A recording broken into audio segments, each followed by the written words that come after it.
Hello and welcome back. Once again, it is time for the golden age of DC Comics, 365 days, where I take a well-loved hardcover coffee table book given to me about 2 decades ago by one of my best friends. It's been surfing my coffee table ever since, and it is a source of great comic book conversation. Oh my goodness. What goes better with a coffee table book than some freshly brewed coffee and some company? So pull up a chair, bring your own cuppa, and let's talk comic books. Indeed, this is the aforementioned book. It's a 2004 Abrams publication. It is written and curated and presented to us by Geoff Spear, Chip Kidd, and Les Daniels. You can find the link to the Amazon page in the description. If you want your own copy, it will look great on your coffee table. You can play along at home, and it makes a great gift for a geek. I know. Haha! The golden age of DC Comics runs between 1938 and 1955, the Silver Age from 1956 to 1970. The Bronze Age, I'm a Bronze Age baby myself, 1970 to 1985. And the Copper Age begins in 1985. I get these standards from the glossary of the most current Overstreet Price Guide. Yes, this is a great resource for any comics fan. Go out and get your own. But yeah, it's right in the back, and it clearly defines the ages of comic books. Yet we're in some kind of nebulous catch-all modern age stemming from 1993 until now. I don't buy that. I have my own ideas on what the modern ages should be, where we're going, what we just came from, what we're in right now. Contribute to that conversation. Leave a comment. I also advise picking up these two books as well. Understanding Comics, The Invisible Art by Scott McCloud. Wonderful, wonderful book. They're practically like stereo instructions. Sometimes it reads that way, but it's I'm not trying to knock it either. This is just chock full of information, and it's a trip through history and a trip through art school, and it's a trip through just this beloved genre, that this niche genre that we're all part of. If you love comics as much as I do, you're in the right place at the right time. You know that, right? And I had this when I was a kid. I just picked this up a few weeks ago. It's an old friend come home to stay. And this is a great companion piece. It really is. It talks about the dynamics of art and about exciting art and these two-dimensional panels.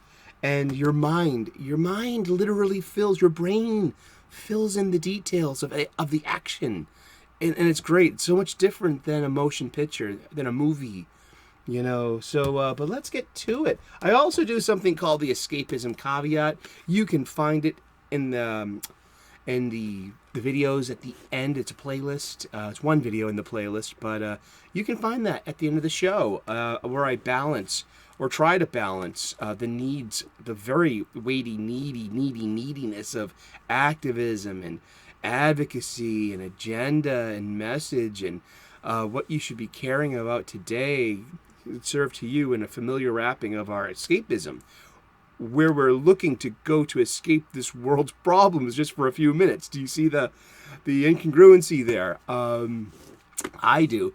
And so if you look at spaces such as comics, tabletop gaming, sports, church, they're just being besieged by all this real world neediness in places that we literally go to escape the world's problems for a few minutes. So check it out. It's called the Escapism Caveat. Leave a comment there. This is a conversation I'm willing to have and want to have, and I need you. Yes, you. And thank you so much for tuning in today. God bless. I hope that you're feeling well. I hope you're clobbering your problems and not being clobbered by them. We're taking this 365 days book for its intended purpose. We're going to open to today's date, which is September the 12th. We're going to look at some comic book art from an antediluvian age. We're going to read the blurb, and then we're going to talk about comic books. And we're going to talk about comic books every day for the rest of the year. So here we go. Let's do it. Dun, dun, dun, dun, dun, dun.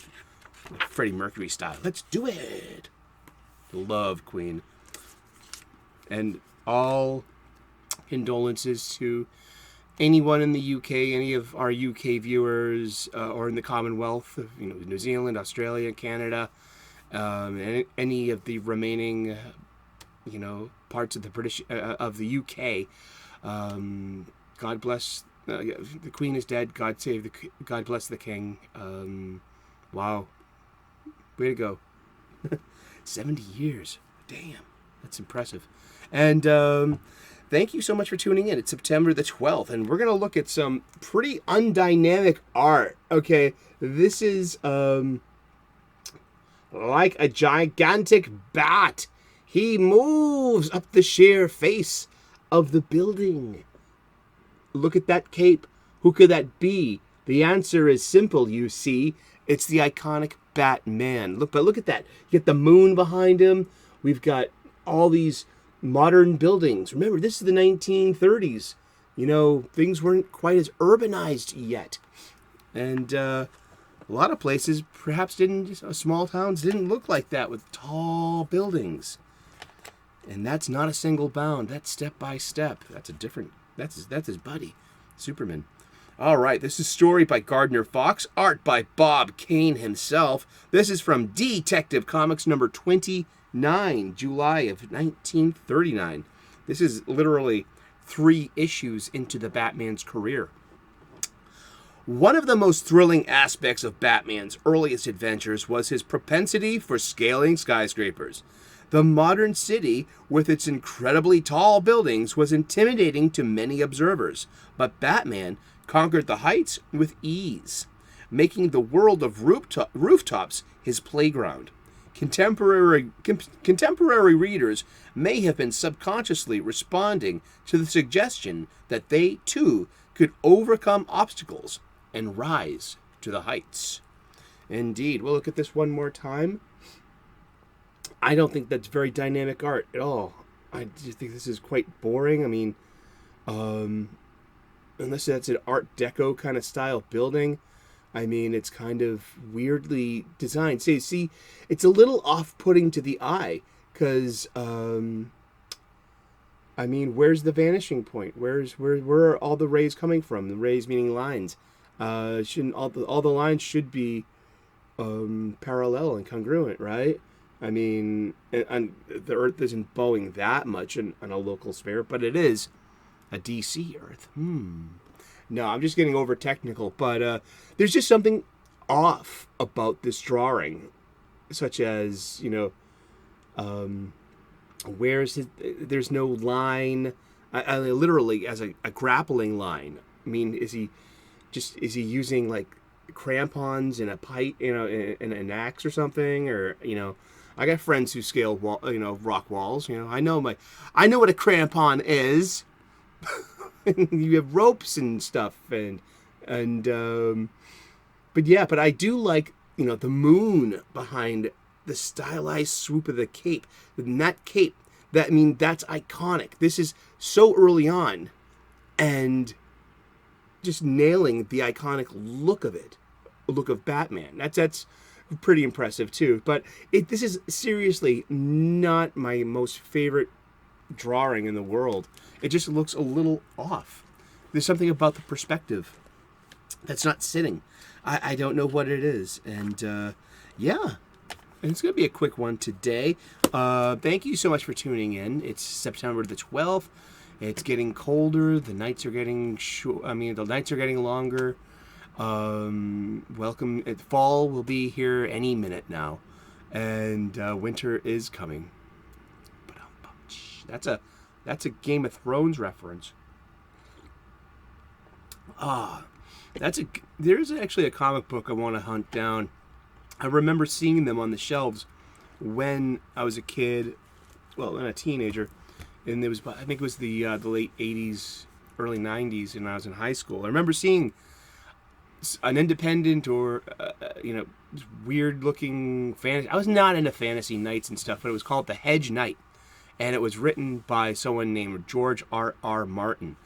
And I don't know who illustrated it. I can look it up and stuff, but Feeling a little lazy. I'm feeling a little lazy today. The original Hedge Knight comics. Let's look this up real quick. And the Hedge Knight comic. The Hedge Knight comic adaptation is the Hedge Knight is a graphic novel adaptation of the Dunk and Egg novellas, and it was Hedge Knight 1, Hedge Knight 2, and these ones were done for Image Comics between 2003 and 2004. So these are not the ones that I originally saw. Yeah, so I'm looking at a wiki of Ice and Fire, and I get to the wrong page. And yeah, it's the tale of Dunk and Egg. But yeah, these books, I had no idea that later on, 30 years later, I'd be wanting to find these books all over again. Any other books I got that I've been reunited with? A lot of being a comic book fan is being reunited with old friends once you get to a certain age. I got a Silver Age grab bag that was really nice for $10. It had a Superboy from 1975. And look, this is the iconic Hostess ad. This is a Hostess Twinkie ad. They had cupcakes. They also had the fruit pies. And they had villains and heroes of both DC and Marvel. Did they do Marvel? I'm pretty sure. Yeah, they had Marvel. And these are the legendary ads. And just the ads in this specific magazine just bring me back. Like, look at get stuff. This is the ancient internet. Like, the 132 Roman soldiers. I mean, yeah. That's these are from my childhood. I mean, seriously, I grew up literally with these ones. Same grab bag. So this was a Bronze Age grab bag. I got Tech 536 from cover of March of '84. So this would have come out in December '83, and I was 11. There's a Spider-Man 249. That's interesting. Conan. I'm not a big Conan fan, but I'll give it a try too. This is oh, here's something for you. This is I learned this in one of these comic book books. I think it was Understanding Comics. This is called the Indicia. I think that's how you pronounce it. And this is where you'll find all the publication information. This is the fine print. So this was cover dated June '87. It's issue number 195, and you'll find all the information you need about. This is all the legal stuff. You know what I mean? This is, yeah. I think that's it. But yeah, every comic book has one of these, and you just got to find it, and that's where you'll find its publication information. And that's oh, look at this. This is from, yeah, for the Atari 2600, huh?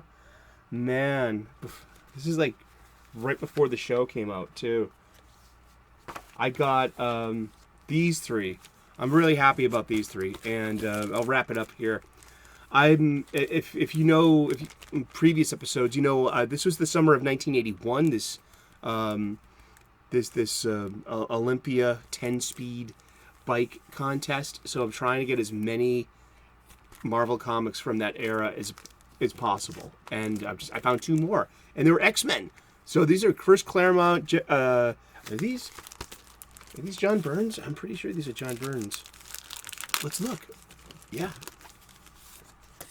The smell of old funny book. Ooh, look at this ad. The Lego mechanics. Lego's been huge forever. It really has been. Yeah, this is Dave Cockrum and Joseph Rubinstein. Glynis Wine is our colorist. Tom Orachowski is our letterer. Thomas Orachowski is these letters in onomatopoeia. I mean, I love Orachowski's letters. I don't know why, but I grew up with them. I mean, they're so. I was watching a Perch video and he was talking about some of these indie comic books. They could be well drawn and on good paper, but if you screw up the lettering with some kind of cheap font, and if it's off, you're gonna ruin the whole experience. And I'm like, exactly, yeah. But we were talking about comic books, and guess what? We're gonna talk about comic books every day for the rest of the year. So tune in tomorrow, 3 p.m. U.S. Eastern, and we'll find out who we're talking about when we turn the page tomorrow. Please like and subscribe. I would love to earn your subscription. We make daily content here. I drink coffee daily, too. This is a really good cuppa. Ethiopian Guji. There's a button in my banner. You can get your own. Just match the mug to the button. Yeah, he'll mail it to you. Dell's good. He's a friend of mine. Oh, and he keeps me lifted. Thank you so much for tuning in. God bless. Namaste. Good luck. And we will see you again tomorrow in those funny pages, huh? Ha ha. Cheers. Bye-bye.